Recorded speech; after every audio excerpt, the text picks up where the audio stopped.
pitch. We're so excited to have Shiree Williams with us today. He's a Georgia native, and I know we're going to have a fantastic time with him. So, hey, Shiree, how are you?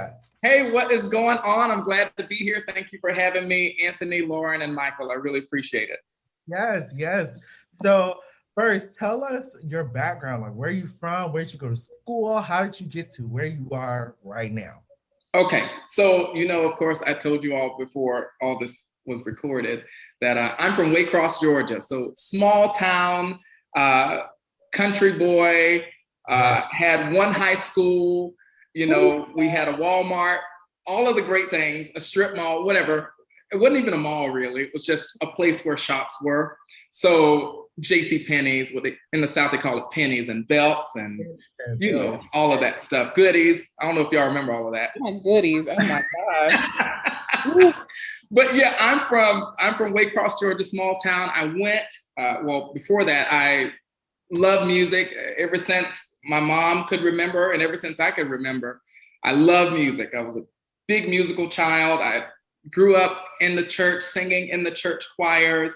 And then I was introduced to music in my education in elementary school. So of course we played recorder. We sang in the children's choir, elementary choir. And then I got the opportunity in middle school, which was for band. And I was like, oh, well, this seems cool. And I got to tell you this, that was spawned by watching the movie Drumline, which I was like, oh my God, I want to be in band because I might want to go to Atlanta A&T. And then I was kind of disappointed only to find out that Atlanta A&T was not a real thing. No. And it kind of hurt my feelings a little bit. But needless to say, it was a great movie and it was certainly an inspiration. So I enrolled in band in middle school as a percussionist first. And I did percussion all the way through my sophomore year of high school. So enrolled in high school, and I said, you know what? I am kind of tired of playing percussion. I just don't feel a part, which is not true. Just percussion serves a different purpose. It adds to, it's an auxiliary and all that stuff. And so I was like, I want to kind of be a little more in the mix of things. So I switched to, you guessed it, bass clarinet. I love the instrument. I don't know what I was so intrigued by that instrument about. It was the neck of the instrument, just, I don't know, the sound. It was cool. And so I was like, okay, Mr. Bird, can I please play this? And he was like, no. And I was like, but why not? And he was like, no, we need you in percussion. So I said, okay. So anyway, me being me and us being band kids, I took a bass clarinet home anyway, against, his will. And so got one of those Standard of Excellence books and basically taught myself everything you needed to know about playing the bass clarinet. Learn the embouchure, learn the tonguing, learn the fingerings, just practiced all the time. And so I begged him again, and he was like, okay, you can sit in all this stuff. And so I did that. I was super nervous. I squeaked like on my first day sitting in the advanced band, but I loved it and I did it. And so long story short, the next year, I auditioned for Allstate. And lo and behold, I made Allstate. I was first chair bass clarinet in the Georgia Allstate band for my junior year. And I did the same thing again my senior year. So sat principal bass clarinet in the Georgia Allstate band. So left from there and went to Valdosta State University, where I majored in music education, and my primary instrument was saxophone, actually. So I went from bass clarinet to saxophone. And from there, I got an opportunity. I got an opportunity to go and pursue conducting at Indiana State University, which I spent a year there, and I ended up transferring over to the University of Cincinnati, the College Conservatory of Music, where I finished out my master's in wind conducting. So left there, came down to the great state of Texas to start my teaching career, in which I started out as an associate director of bands at a high school, McKinney High School in McKinney, Texas. So I did that for a couple of years, and then I was offered an opportunity to be a director of bands at Fabian Middle School, which is a school in the same district. And so it actually, 4 or 5 minutes away from McKinney High School where I taught. So after that, I got the call and Professor Duncan was like, hey, so you want to come to UT? And I was like, yeah. Yeah. So he said, you want to come to UT? And I was like, yeah. And, you know, I've been here at UT for the past 2 years, going on my third year, my final year. And then I got to go back out in the world and be a real adult again. So that's my journey. That's my journey. You've had a journey. That's what it is. It's been a journey. I heard, because I have been a fan of yours for some time, and I was actually listening to a podcast that you were on, and you said, UT, you're living your dream. That was like your dream to end up there. So how is it living your dream now? It's amazing. And every day, you know, I have to kind of pinch myself to make sure that it's real, because I just would have never imagined it, especially being from where I'm from. And you all know, Waycross, Georgia. I just would never have thought that this would be my life. And so I have to always give thanks, and just, I'm always grateful for where I am and what I'm doing and who I get to do it with, because it's just amazing how everything works out. It's amazing how your preparation makes provision for the manifestation of what it is that you're supposed to be doing, your destiny. And so I am just a fan of everything that is my purpose. And it was purpose for me to like climb through what I had to climb through to get to where I am today. So yeah, I'm thankful. You better speak. Right. Preach. That's what I'm. So I have a question. Did you go straight into your master's? Did you teach in Georgia first? I went straight into my master's. So straight into it. So how was it going like 2 degrees in and then finally being in front of a band? It was one of the most challenging things I've ever done.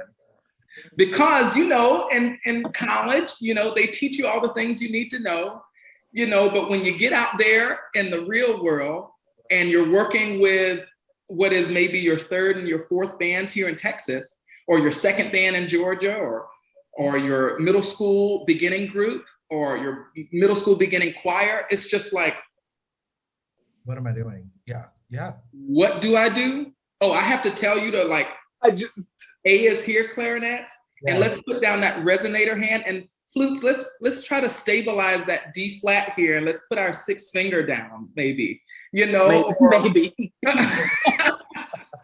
Or tubas, like let's have a O syllable inside the mouth, so let's open up those back teeth. Oh, so we have a nice tall mouth.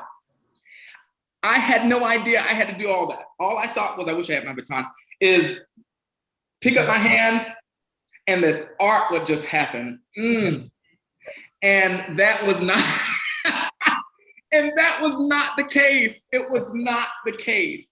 And I tell you what, that moment or those moments just taught me so much about what it means to be an educator, a teacher, a music educator.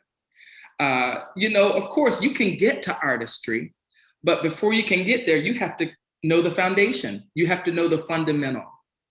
So you have to be grounded in those musical concepts to be able to provide a musical experience that does, in turn, is transcendent. You know, it turns into something that's, oh, wow, do you hear that? Oh, that made me feel a certain way when they turned their phrase here. Oh, that B flat that the flute sustained was perfect. You know, all of that comes from teaching and the fundamental. So yeah, that's my answer, Michael.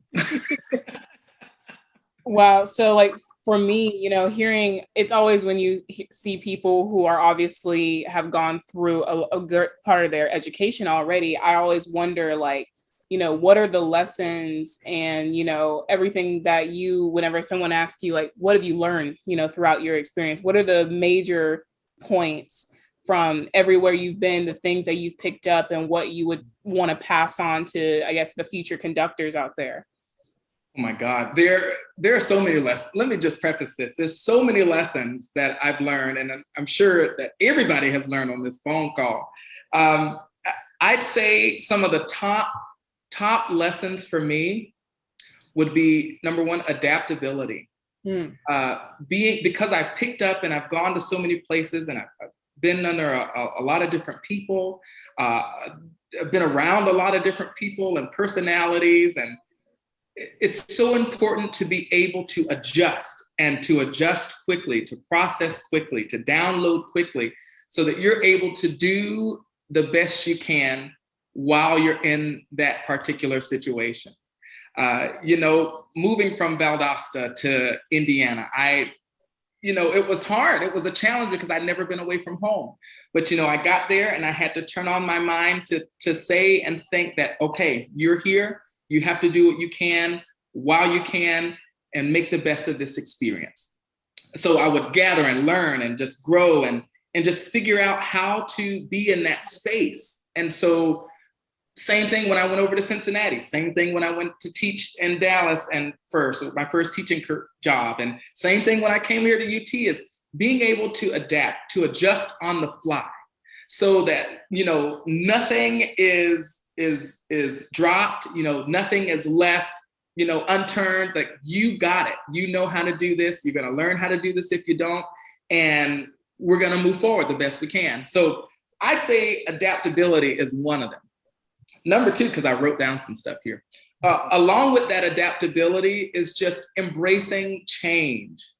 That is one thing that was really hard for me, because growing up, I hated when things changed, or like when we moved from one house to the next, or when I left elementary school to middle school. I remember crying my eyes out because I just did not want to leave that place. And sometimes I still have trouble because I've become so attached to people and, to places, and to eating at great taco places where I know I'm going to go to another place that doesn't have good tacos.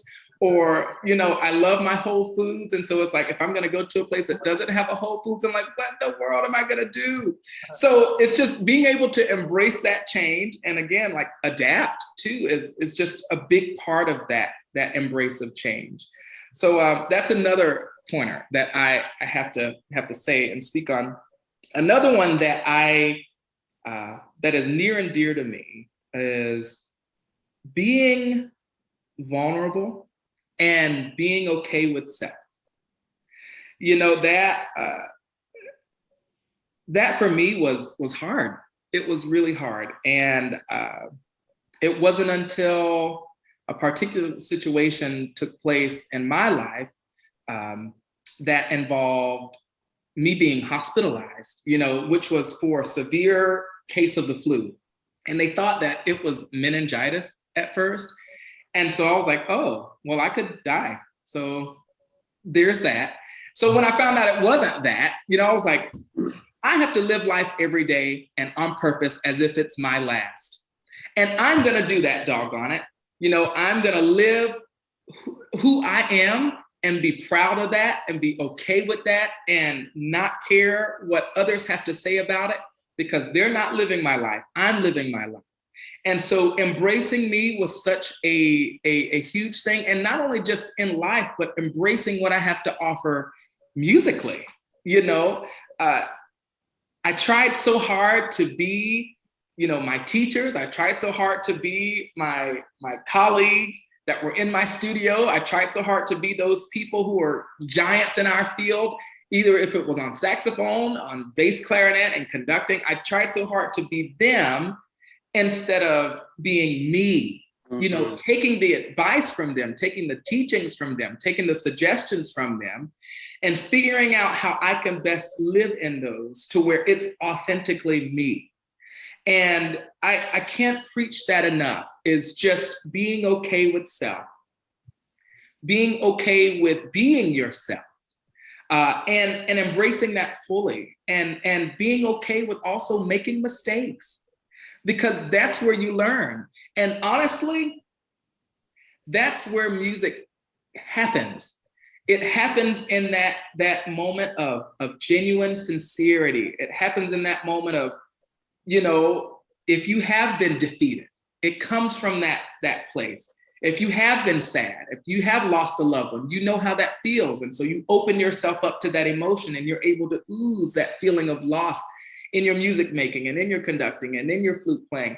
I mean, it's so much that goes into this, and I could talk forever and ever about it, but it's so important to me to pass on is just the importance of accepting who you are and whatever that is, living in that on purpose and being vulnerable, just being open.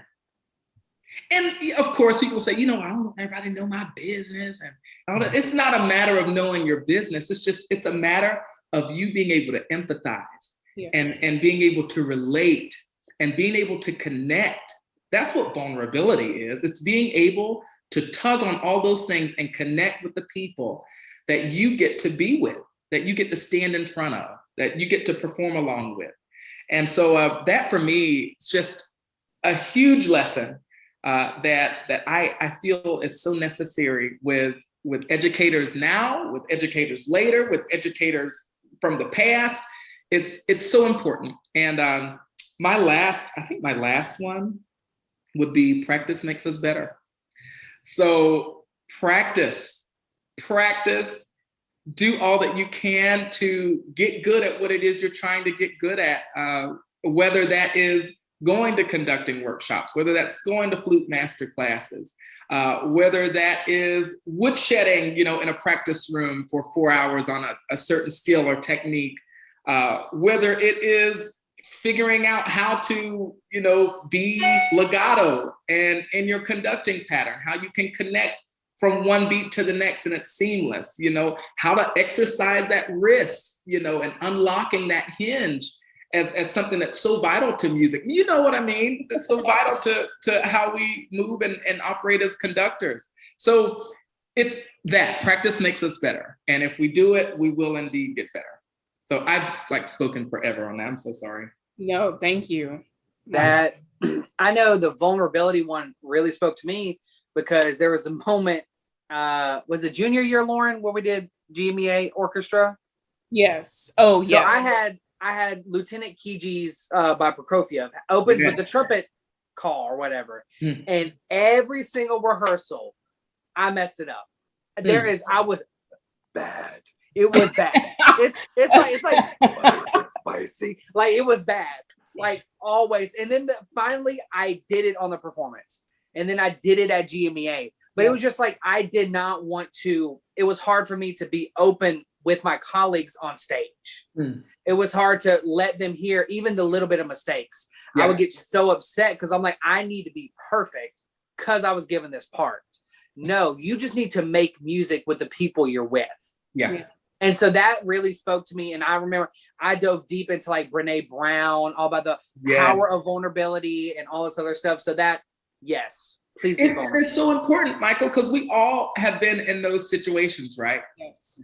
To where we feel like we have to outperform and we don't want to embarrass or shame ourselves. And it's not a matter of you embarrassing or shaming yourself, because the thing is, you're there. You were at GMEA. You made the orchestra.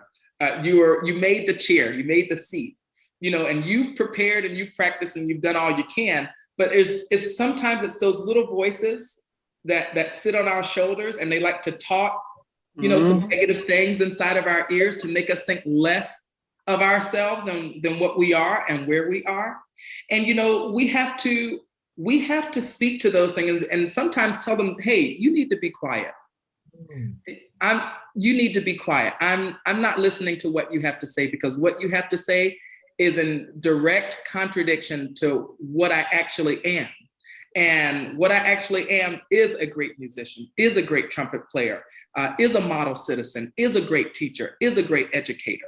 And so affirming yourself, giving yourself these daily affirmations, I think is so important too, which I do. I try to do every day, just to, give myself the empowerment to know that I am everything that I want to be, everything that I want to be. And I can do anything that I want to do. I just have to work towards it, and I have to commit, and I have to be dedicated. But I know I've spun off of this whole thing, Michael, but it's so important that act of being okay with self, being open, being okay with the mistake, being okay with not knowing everything. Oh my God, that is something right there. Is we feel like we have to know any and everything to be sufficient in teaching something or performing something. And you don't have to know everything. We're not supposed to know everything. Right. And so that to me also is another topic within itself. But yeah, it's so important, Michael. And I agree with you there for sure. And then going off of that same thing of vulnerability and embracing who you are, I tell that to my kids all the time, because you never know what the next day may hold. You know, some people, like right now at the school that I'm at currently, just had a student who passed literally in the past 24 hours. I'm sorry to hear that. Please tell my students, you have to live your life today. Like it will be your last day, and really embrace who you are. Don't ever let nobody else tell you who you are. Know who you are for yourself. And I love that you were saying that, and you are an embodiment of that. And can you explain your journey on that, and especially being a Black conductor in a world where you don't see us like that? I mean, it took me until being in college to actually see a Black conductor. And then when I went to Midwest and I saw you for the first time, you know, at UT, which is one of my dream schools, seeing you there, I'm like, oh my gosh, he looks like me. He's at the school that I want to be at. Like, oh my gosh, how did you get here? So what was your journey on, I am who I am Black, I'm a conductor, this is who I am, and this is who I'm meant to be? And that's a fabulous question. I have to say, it took me a while, Anthony. I'm not even gonna lie to you. It took me a while to be okay with me. And to give you even more, I think what it takes is experience, your own personal experiences that give you the power and the permission to be able to say, okay, I'm gonna live this life now on purpose. I'm gonna do everything with direction. I'm going to do everything that is me. I'm not going to apologize for who I am and what I do. Life is too short. I only get so long to be able to do this thing that I love to do. I've been given this passion that I have to share with the world, and I don't want to be restricted because I'm not okay with me. And if you think about that, it's an excuse, really. Yeah. You know, an excuse that you're not okay with you. Why aren't you okay with you? And so you have these conversations with yourself, which I do a lot, and people think I'm crazy, but that's fine. I have moments where I just sit at home and I have these conversations with me, like, so why do you feel that way, Shiree? Oh. Okay, so why did that take place? And now like this has taken place because you did that. Okay, so you feel this way, all right?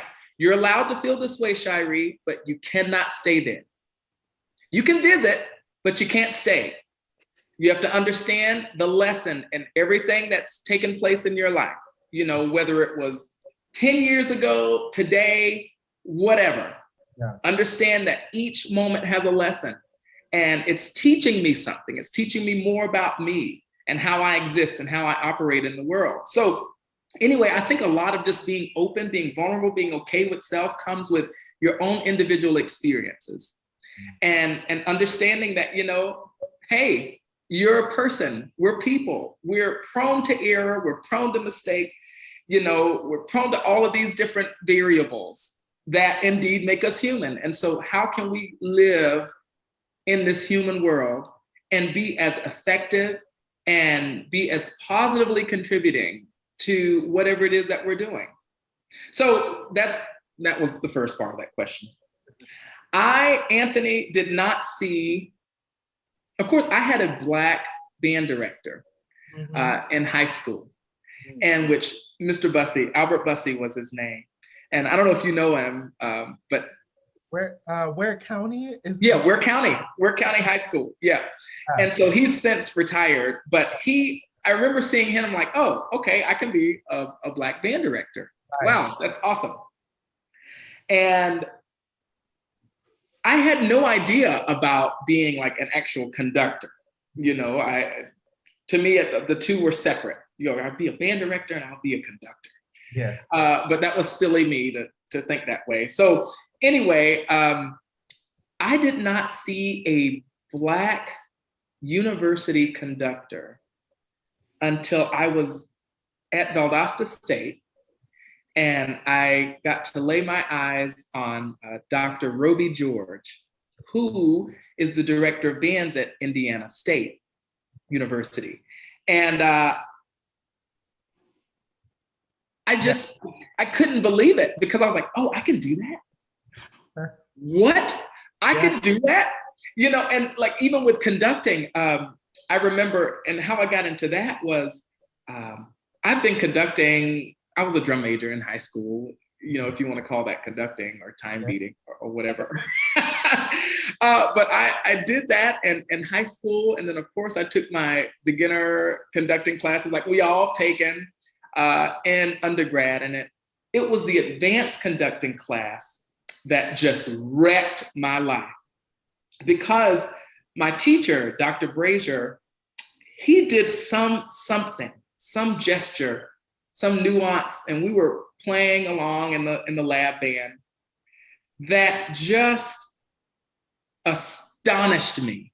And I just could not believe that you could do that with gesture, that you could emote in a certain physical manner and get somebody or the ensemble, you know, to play a particular way, to play, to articulate this way, or you want the sound to be this way, to be rich and full. And that amazed me.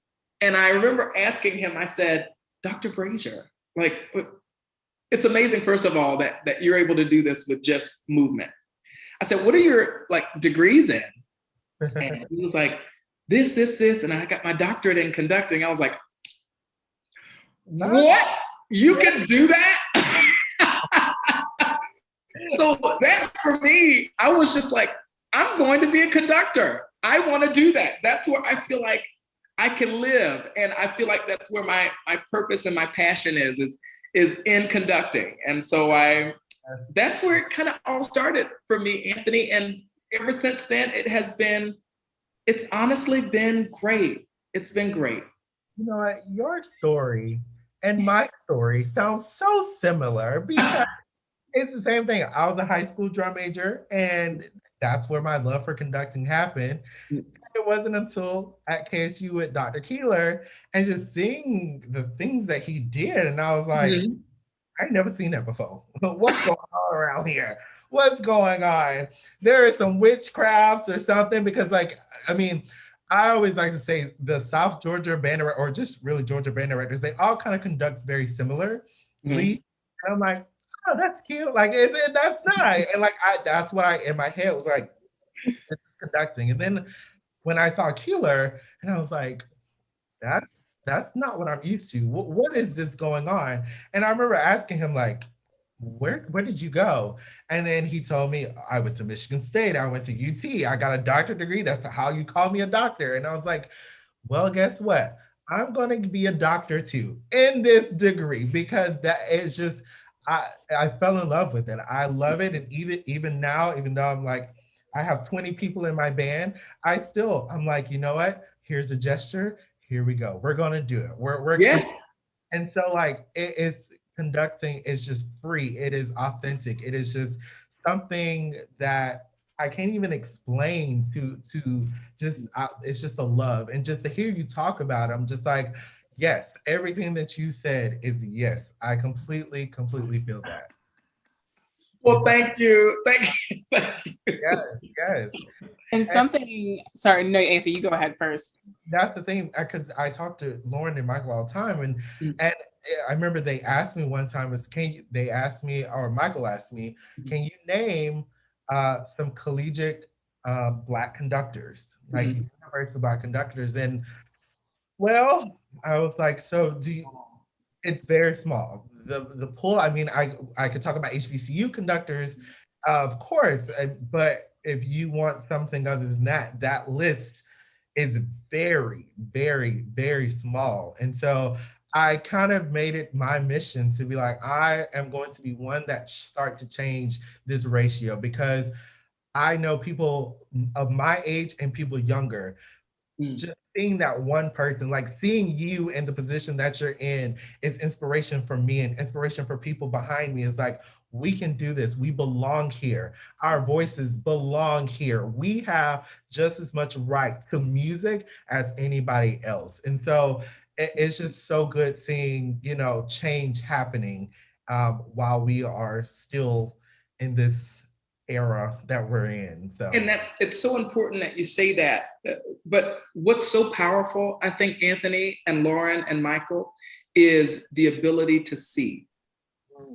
If you had not seen that it was possible, then you would not have been able to make it possible. And so I'm thankful every day for the power in being able to see what it is that I want to do, to be exposed, to just have an eyewitness to those very things and say, you know what? I can do that. I can do that. And it was somebody who told me, I think Professor H. Bob Reynolds. I love him so much. Great mentor, great friend. And one day he was showing me, so I was at a workshop and he was showing me something. He was telling me something I needed to do. And he said, you got to figure out how to do this. But he said, you can do it. And I saw him do it. I was like, okay, I can do this. And in that moment, I was just like, okay, I'm downloading that. I can see that and I can do it. I just have to figure it out. And that's the part. It's just figuring out after you've seen the thing, after you've seen the Black conductor, after I saw Dr. Roby George, after I saw Mr. Albert Bussey, it was like, okay, all things are possible. Now, what am I going to do to get there? What type of action am I going to put in to get to that destination?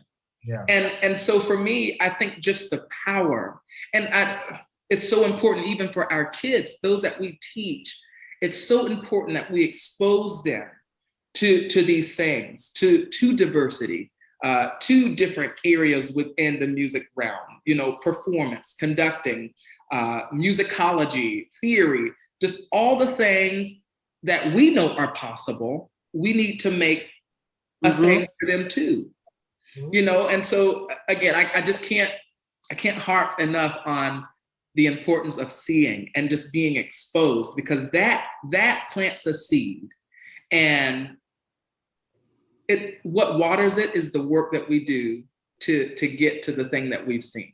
And so I can talk on that forever, but that's so important to me.